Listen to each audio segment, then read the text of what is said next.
bem-vindos ao curso de Linux embarcado. Na primeira aula, nessa aula, teremos então a introdução de conceitos básicos sobre sistemas embarcados e mais propriamente sobre Linux embarcado.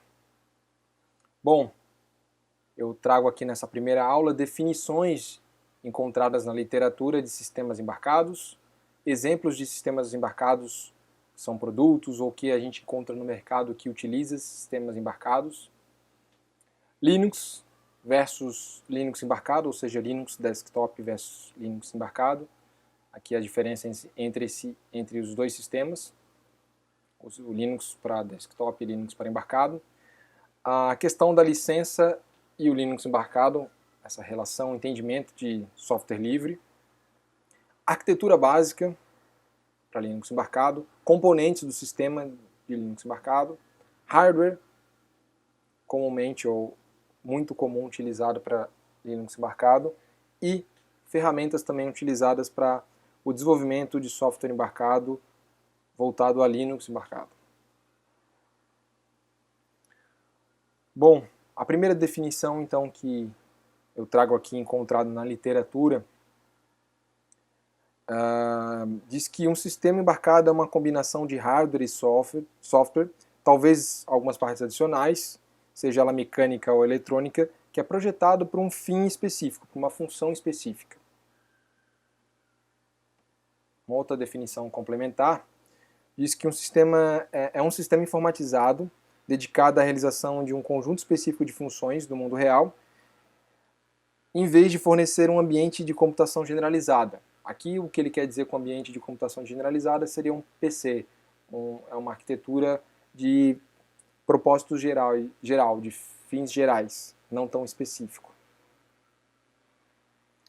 Então a terceira e última definição encontrada também na literatura traz que um sistema embarcado é uma aplicação que contém pelo menos um computador programável, tipicamente sob forma de um microcontrolador ou um microprocessador ou um chip de processamento digital de sinal, ou seja, um DSP, que é utilizada por pessoas que essencialmente, na realidade, não percebem que é um sistema baseado num computador. Então aqui as três definições margeiam aí, dão uma margem de como o que é sistemas embarcados, o que são sistemas embarcados.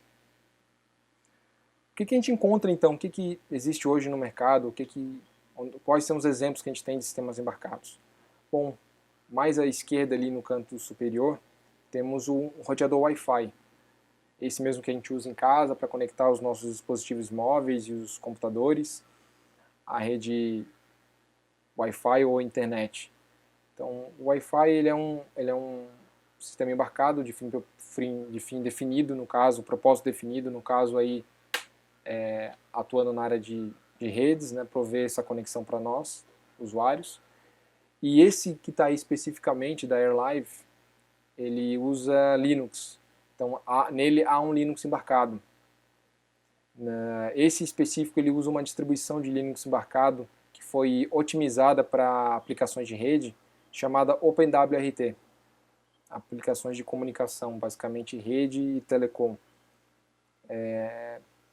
Ao centro temos então um micro-ondas, que nele ele já tem um hardware mais simples se comparado ao Wi-Fi, mas com certeza para a gente fazer o uso das funções, das programações que eles nos oferecem, tem ali então um microcontrolador que cuida dessa questão das funções, etc.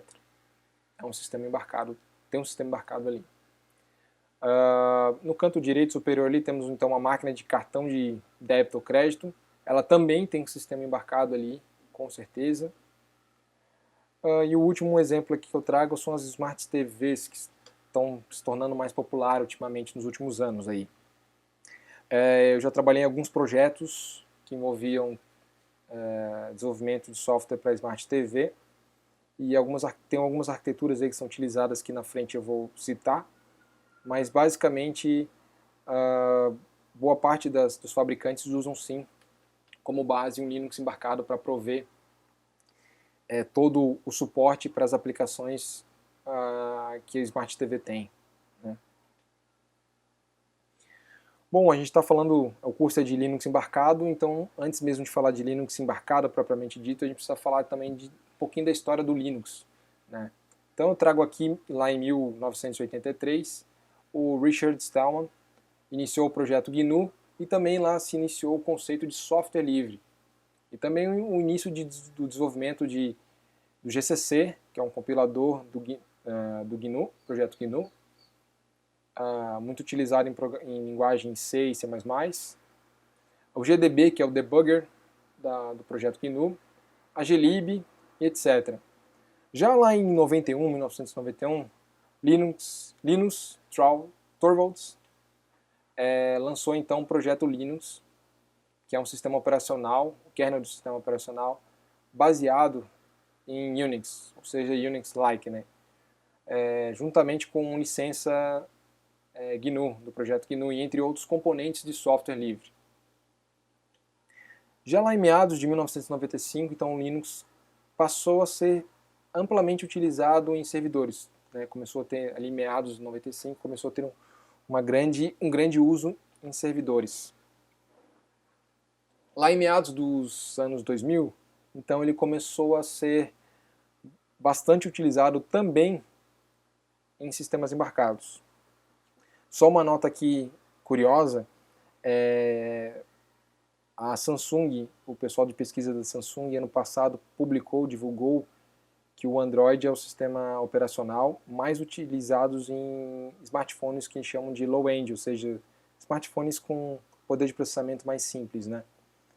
Ele é o mais utilizado, 82,8%, segundo o que a Samsung trouxe. E se vocês não sabem, o sistema operacional, na realidade, que dá suporte, que permite que a pilha do Android funcione, é o Linux. Então, por trás da pilha do Android, tem um Linux ali, o kernel do Linux está rodando. Então, com certeza, o Linux é um sistema operacional mais utilizado em smartphones. Já em 2005, o Linux então passou a ser amplamente utilizado em desktops. Nessa época eu me recordo, não sei se vocês conhecem, mas eu comecei a utilizar Linux com a distribuição Mandrake. Era uma distribuição então que usava KDE, que é uma interface gráfica que eu não gosto muito pessoalmente, mas é utilizada em Linux para desktop. Também utilizei o Mandriva, que na realidade existia o Mandrake e o Conectiva, que eram duas distribuições, assim, duas distros de Linux para desktops, e elas acabaram se reunindo formando o Mandriva, também utilizei eles. Também já outra distribuição que está sendo bastante utilizada é Debian, e os últimos anos está sendo, principalmente aqui no Sul, para algumas instituições federais, está se utilizando muito Ubuntu, que é uma distribuição também para desktop que tem se tornado bastante popular nos últimos 4, 5 anos. Bom, então qual a diferença de Linux embarcado para Linux desktop, ou Linux normal aí, para servidores e tal? Eu trago aqui para vocês 5 aspectos que diferem. Bom, o primeiro deles é o boot sem mídia de disco, o disco na qual me refiro é CD, ou disco rígido. Então o Linux embarcado, o boot é um processo de inicialização do sistema, onde se inicializa o hardware, se prepara o hardware para então rodar o kernel do Linux. Então, no caso do Linux embarcado, esse boot não se dá através de mídia de disco CD ou rígido. Alguns sistemas podem ter sim disco rígido, mas é uma exceção. A ausência então de BIOS, que é muito comum nas placas mães de desktop. Embarcado é um outro processo, não há BIOS. Mais à frente, ou nas aulas seguintes, posteriores, vai ser falado sobre isso. Restrições, então, quanto ao uso de memória em runtime. Os sistemas embarcados, como eles são otimizados para uma aplicação específica, não faz sentido se ter mais memória do que a tua aplicação necessariamente usaria. Então, há uma restrição aí quanto ao uso de memória runtime, né, que difere de um desktop. E já falando de memória, gerenciamento de memória. Mais à frente eu vou falar também dos mecanismos, de alguns dos mecanismos de memória que é presente ou não em sistemas embarcados, mas aqui não há um gerenciamento mais robusto de memória em sistemas embarcados que usam Linux embarcado. E, como eu falei, o número dedicado de tarefas. Então não é um Linux que ele é de propósito geral, embora ele tenha bastante ferramentas, mas ele pode ser otimizado para um dedicado de tarefas. O exemplo que cabe aqui é o exemplo que eu dei ali no caso do Wi-Fi, do OpenWRT, que é uma distribuição de Linux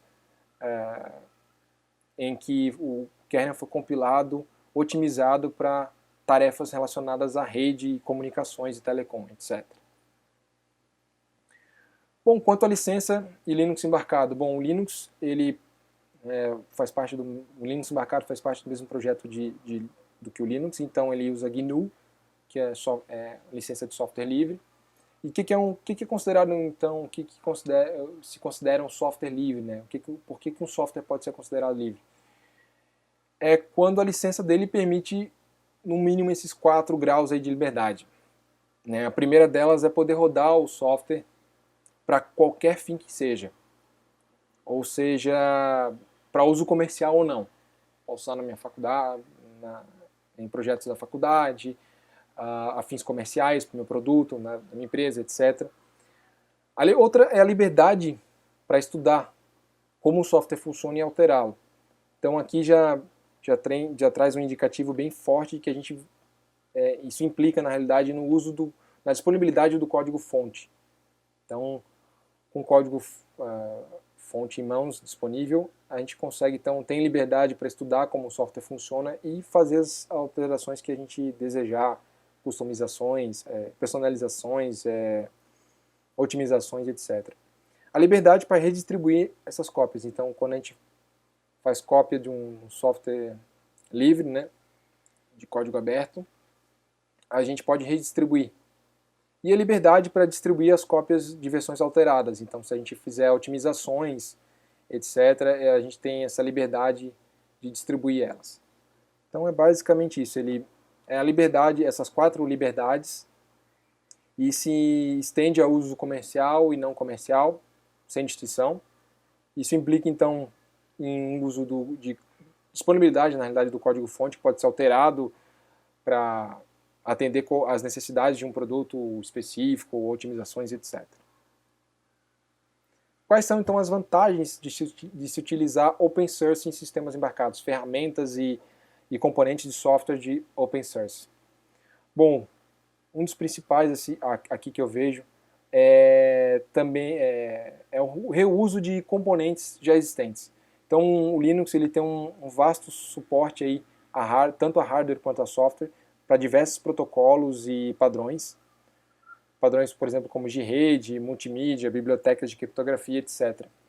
Então, isso é uma vantagem muito grande, se diminui bastante o tempo de desenvolvimento aí por conta do reuso. Você pode ir para um conjunto variado de aplicações aí reutilizar esses componentes já existentes. E óbvio que daí então tem a questão do baixo custo, né? Se o sistema embarcado então utilizar somente software livre, você consegue reduzir e chegar a praticamente zero o custo aí, até mesmo das ferramentas de desenvolvimento, que são livres. Mais à frente eu vou falar de algumas ferramentas e durante o curso a gente vai utilizar ferramentas que são livres. Você tem um maior controle, na realidade é um controle total, porque isso, com código-fonte em mãos, você tem um controle total, podendo então adequar às suas necessidades e otimizar. Então você não fica dependendo de, por exemplo, atualizações e otimizações de um fabricante específico, né, de um software suportado por um fabricante ou por uma empresa específica. A qualidade, como esses componentes de software livre são amplamente utilizados em milhões de sistemas, você tem então aí, se eles foram utilizados em milhões de sistemas, quer dizer que eles foram minimamente testados aí por esses sistemas, estão em uso, então você tem uma qualidade bem grande. A liberdade para testar. Aqui a liberdade para testar, na realidade, permite você estudar especificamente um número variado de opções assim que você pode escolher, trazendo novas possibilidades de componentes de software. Por se tratar de um software aberto, né, e livre, então há uma grande comunidade que desenvolve e usuários também. Então você consegue testar N possibilidades, fazer escolhas, né, de componentes de software que traz novas possibilidades de soluções para os produtos ou para o produto ou aplicação que você está desenvolvendo. E como eu falei ali, o suporte da comunidade, que pode ser desenvolvido, por ser desenvolvido então por uma comunidade de desenvolvedores e usuários, é possível então acelerar a resolução de problemas no desenvolvimento do seu sistema, né? Com certeza, aqui você tem acesso à comunidade muito mais rápido e fácil do que talvez um suporte de um fabricante ou de uma empresa que licencia um software para você. Então aqui você tem acesso à comunidade, aos usuários, para tirar dúvidas, etc. Contribuições bem grandes aí da comunidade. E vamos então à arquitetura básica. No meu lado aqui, do seu lado aí, esquerdo, em roxo, ali temos o host PC. E temos ali o toolchain. Host PC aqui é uma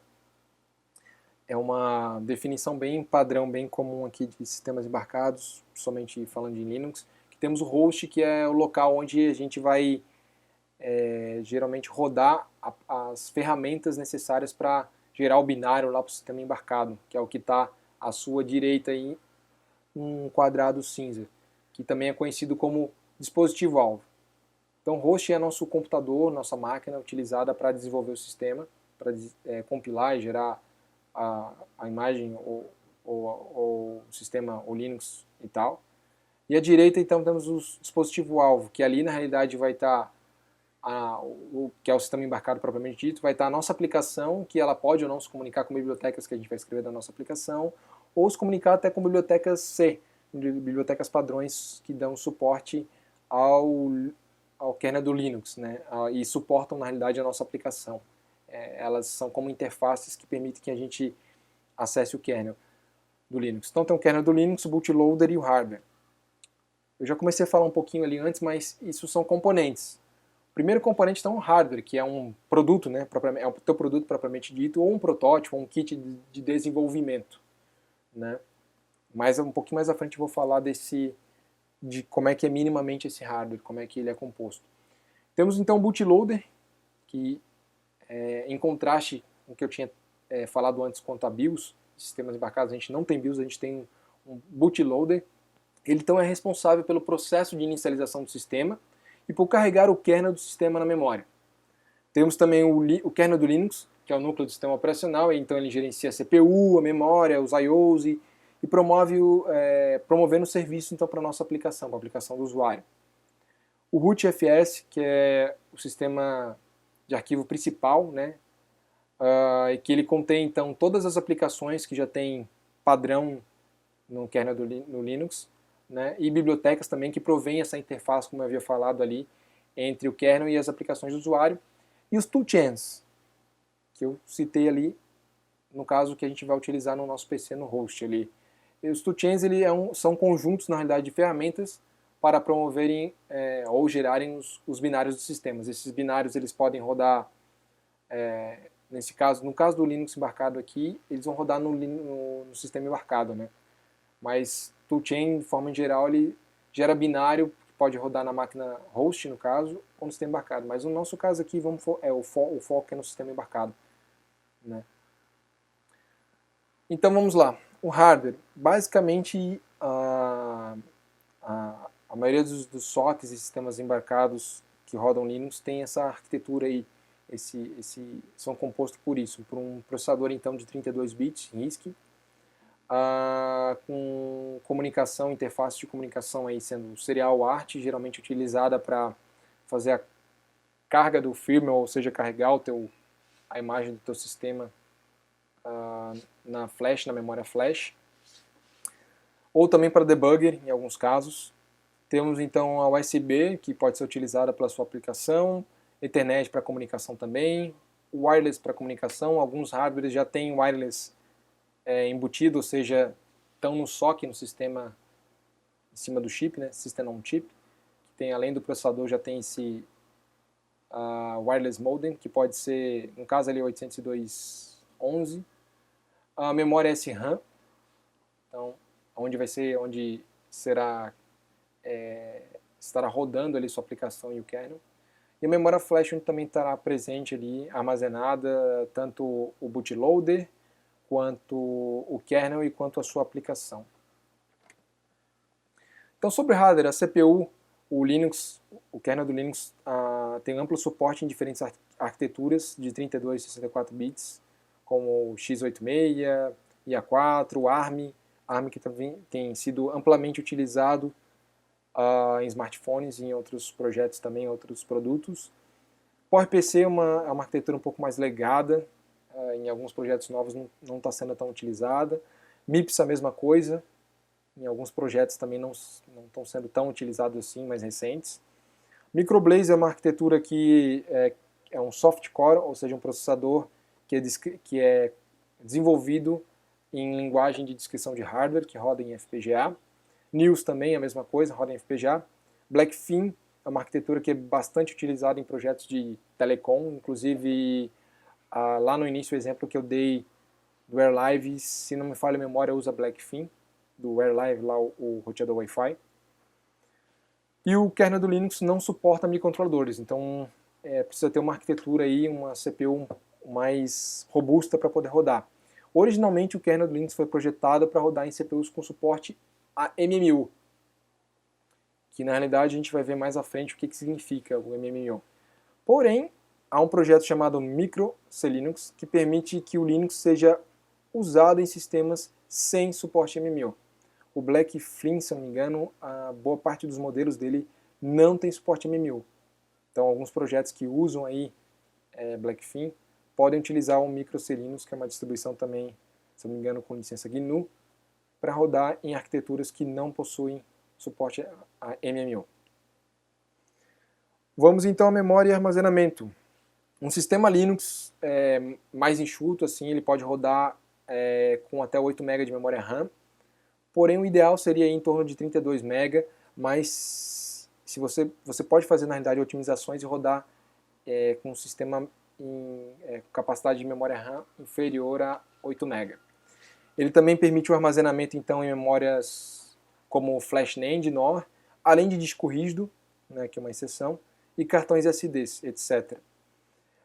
Mas também você consegue aí rodar em 2 MB de armazenamento ou até menos se der uma enxugada bem boa no kernel do Linux, fazer uma compilação mais enxuta.